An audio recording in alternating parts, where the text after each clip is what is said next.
ক্লাসটাকে দুটো ভাগে ভাগ করে দিচ্ছি। হ্যাঁ, তোমাদের দলের নাম চামড়া আর তোমাদের দলের নাম ত্বক। ঠিক আছে, চামড়া আর ত্বক। এবার তোমাদের শ্রেণীর প্রথম আমাদের পরিবেশের 1 নম্বর পেজটা বের করো। ঠিক আছে, দেখো তো ওখানে সুজয় আর অনিমা নিয়ে একটা গল্প রয়েছে। হ্যাঁ, এই সুজয় আর অনিমার এই গল্পটা আজকে আমরা আলোচনা করব।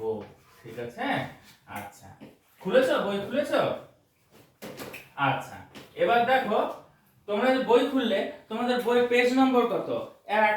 আচ্ছা, 1 কে ইংরেজিতে কি বলে বলো তো? 1। তোমরা এবার সবাই খাতায় 1 লিখে ফেলো, আমিও লিখছি তোমাদের মতো। দেখো হয়েছে 1 লেখাটা? হ্যাঁ স্যার। এবার আমরা বীরবল একটা গল্প পড়েছিলাম না? বীরবলের হাতে কি ছিল? তরোয়ার। আচ্ছা, স্কুলে ঢোকার সময় তোমাদের ক্লাসরুমে ঢোকার আগে ঝাঁসির রানীর একটা ছবি আছে না? সেখানে এই জিনিসটা আছে তো, এটা কি? তরোয়ার। আচ্ছা, ঝাঁসির রানীর হাতে আর একটা কি আছে? এই শূন্যের মতো ঢাল, এই রকম তো দেখতে। এই তরোয়ার আর ঢাল নিয়ে ওই সুজয় আর অনিমার গল্পটা আমরা আজকে বুঝবো। এবার এই ঢালটা কখন আমরা ব্যবহার করি? ঝাঁসির রানীর ছবিতে দেখেছো রানীমা ঘোড়াতে বসে রয়েছে, এক হাতে ঢাল এক হাতে তরোয়ার। কেন? এই হাত দিয়ে যখন রাজা মারতে আসবে সে ঢাল দিয়ে আঘাতকে আটকাবে, আর এই হাত দিয়ে আক্রমণ করবে। তাহলে এই ঢালের কাজ কি? ঢালের কাজ হচ্ছে বাইরের আঘাত থেকে রক্ষা করা। ঠিক তেমন এবার এই পাশের ওয়ালে তাকাও, দেখো এখানে যে একটা ছবি আছে না মানুষের, সেই ছবিটা এবার আঁকার আমরা চেষ্টা করি, তাই না? এই রকম ওখানে কি আছে? যকৃৎ, কিডনি, তারপরে ক্ষুদ্রান্ত, বৃহদান্ত, এই সমস্ত জিনিসগুলো আছে না, অ্যানাস। হ্যাঁ, এই জায়গাতে দেখো আমরা এই জিনিসগুলো কি আমরা দেখতে পারি? দেখতে পারি না, কারণ এই ছবিগুলোর বাইরে দেখো নাক মুখ আঁকা রয়েছে, ওয়ালে আঁকা রয়েছে না? এই রকম আছে তো ছবিটা, তাহলে দেখতে পারি না কেন? এই যে আমাদের শরীরের ভেতরের যে অংশগুলো, এগুলো ঢাকা রয়েছে কি দিয়ে? ত্বক গ্রুপ থেকে একজন বলো তো? চামড়া। বা এবার তোমরা চামড়া গ্রুপ থেকে বলো তো, ওরা কি ঠিক উত্তর দিয়েছে? আচ্ছা ঠিক আছে। এবার চামড়া গ্রুপ থেকে ফরিদা বলো তো, এই যে শরীরের অঙ্গগুলো এদেরকে ঢেকে রাখার কারণ কি? বাইরের আঘাত থেকে রক্ষা করা। কিসের মতো? ওই ঢালের মতো। ঢাল যেমন তরবারির আঘাতকে রক্ষা করছে, ঠিক তেমনি আমাদের এই চামড়া এই যে শরীরের ভেতরের যে অঙ্গগুলো রয়েছে তাকে বাইরের আঘাত থেকে রক্ষা করছে। এবার ওই ঢালকে আরেকটা নামে ডাকা হয়, তার নাম কি? বর্ম। তাহলে তোমাদের গ্রুপের নাম চামড়া, তোমাদের গ্রুপের নাম হচ্ছে ত্বক। তাহলে চামড়া, ত্বক এবং বর্ম এক জিনিস। তাহলে আজকে আমাদের পাঠ বর্ম, শরীরের বর্ম। এবার দেখো বইয়ের 1 নম্বর পেজে দেখো লেখা রয়েছে অনিমা সঙ্গে সুজয় দেখা হয়েছে কোথায় গিয়ে? ব্যাগ কিনতে গিয়ে। এই চামড়া দিয়ে কি তৈরি হয় বলো তো? ব্যাগ। আর দেখো এই যে আমি কোমরে পরে এসেছি, বেল্ট। আচ্ছা, আর দেখো আরেকটা কিসের ছবি আছে? ওই অনিমার সামনে জুতো। তাহলে চামড়া থেকে কি কি তৈরি হচ্ছে? জুতো, বেল্ট এবং ব্যাগ।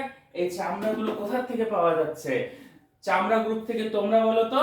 পশুর থেকে, মানুষের থেকে, গরু, ছাগল ইত্যাদি থেকে। ঠিক আছে, খুব ভালো বলেছো। এবার তোমাদের গ্রুপ থেকে বলো তো, আমরা কি জীবন্ত পশুর চামড়া নিয়ে এই জিনিসগুলো বানাতে পারি? না। কেন না? কারণ ব্যথা লাগবে, আমাদের হাত অল্প কেটে গেলে আমাদের ব্যথা লাগে। তাহলে এই যে পশু পাখি এদের চামড়াগুলো তখনই আমরা ব্যবহার করব যখন এরা মরে যাবে। তারপরে এই সুন্দর সুন্দর ব্যাগ, বেল্ট, জুতো এগুলো আমরা ব্যবহার করব। ব্যবহারের জন্য এই যে আমি পায়ে জুতো পরে এসেছি, এই জুতোটাও কিন্তু চামড়া থেকে তৈরি, তাই না?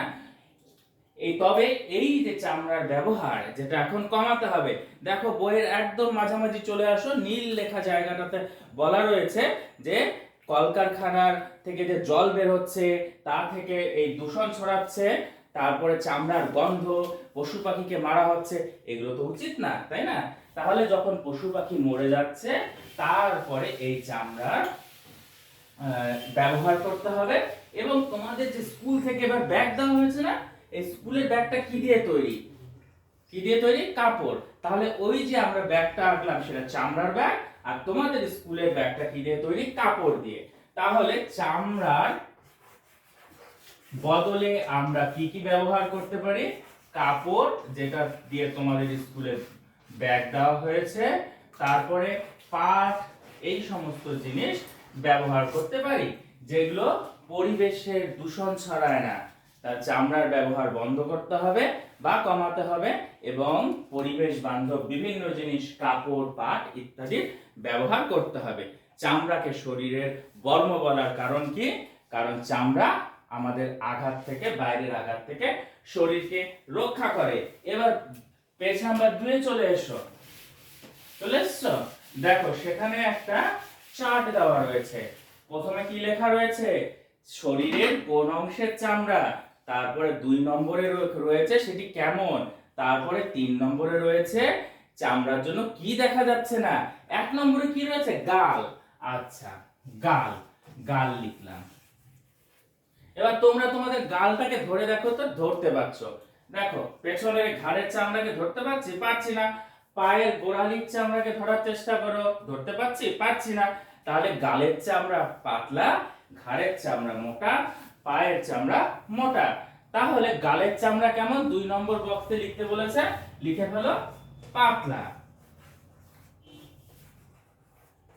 আচ্ছা, এবার গালের চামড়ার নিচে কি থাকে? শিরা, ধমনী। তাহলে 3 নম্বর ঘরে বলছে এর জন্য কি দেখা যায় না। তাহলে লিখতে হবে আমাদের কি দেখা যায় না এই চামড়াটার জন্য? শিরা, ধমনী, তাই না? তাহলে এই গালের চামড়া পাতলা, এবং গালের এই চামড়া থাকার জন্য আমরা আমাদের গালের নিচে শিরা, ধমনী গুলো দেখতে পাচ্ছি না। এবার বাকি 3টে যে ছক দেওয়া রয়েছে সেটা তোমরা করো, আমি দেখে নিচ্ছি ঠিক করেছো কিনা। মানে